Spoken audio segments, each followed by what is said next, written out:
comme il peut y avoir des anomalies, donc ça rentre dans le parfait achèvement.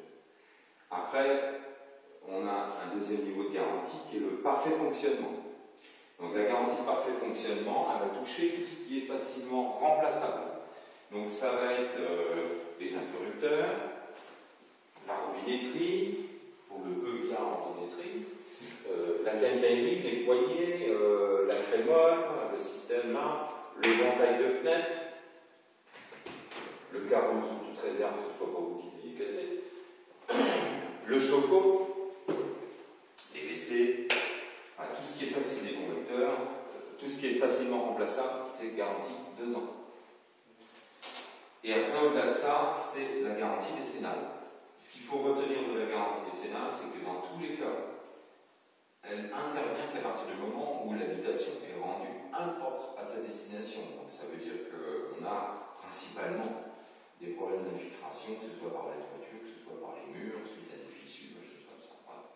Mais il faut que l'habitation soit rendue impropre ou risque de l'être à terme.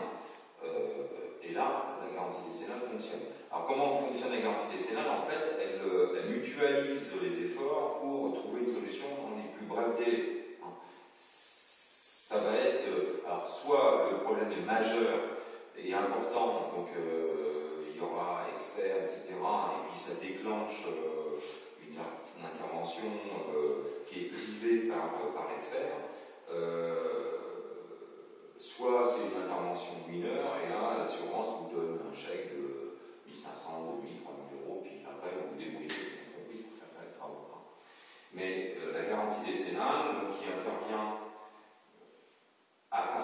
dès maintenant, mais elle va prendre en compte la garantie de parfait achèvement, 1 an, la garantie de parfait fonctionnement, 2 ans. Donc, nous, dans tous les cas, avant, si jamais il y a souci, avant de prendre contact avec l'assureur en décennal, il faut nous contacter. Et on va, entre autres, moi aujourd'hui, puisque je m'occupe du SAV, vous dire si, dans quels critères on va prendre votre requête. Soit dans une garantie de parfait achèvement, soit en parfait fonctionnement, ou je vais vous dire, oui, monsieur P, il faut faire une déclaration en dommage ouvrage, et là,